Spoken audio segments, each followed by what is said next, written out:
ভিতরে লাই গেছে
কোলের মধ্যে বসা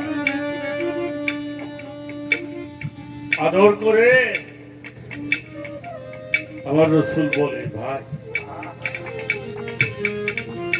আসো, তুমি যতক্ষণ খেলবে আমি ততক্ষণ তোমার সাথে খেলা করব। মাওলা হুসাইন বলছে, না আর খেলবো না, আজকে আমি তোমার কাছে একটা জিনিস চাইবো, দিবা?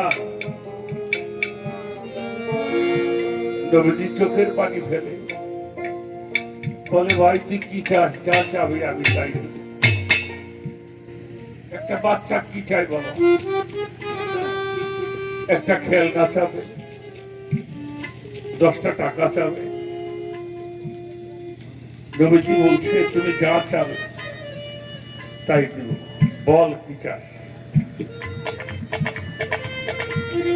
হোসাইন বলছে, এভাবে চাইলে হবে না, এভাবে বলবো না, আমাকে তোমাকে ছুঁয়ে প্রতিজ্ঞা করতে হবে। জানো ও নানা, জানো আমি কে? নবীজি কয়, না তো ভাই। বললো, আমি হুসাইন।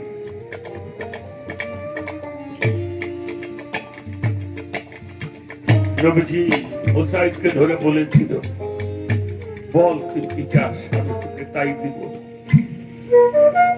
আল্লাহর হাবিব মুহাম্মদুর রাসূলুল্লাহ গলা ধরে বলছে, না আমাকে আশীর্বাদ করো, আমার জন্য আশীর্বাদ করো, আল্লাহর কাছে দোয়া করো, আমার যেন রক্ত মাখানো হয়। এটা তার চাওয়া কিনা? আমার রাসূল বলেছিলাম, এটাই তো চেয়েছিলাম, কারণ এই তোমার রক্ত মাখা মরণের মাধ্যমে দিয়েই হুসাইন বলতে মুসলমান কারা প্রমাণ হয়ে যাবে। মুসলমান কারা আর বাতিল কারা, হক কারা, সত্য কারা, মিথ্যা কারা, এটা তোমার কুরবানির মাধ্যমে প্রমাণ হয়ে যাবে।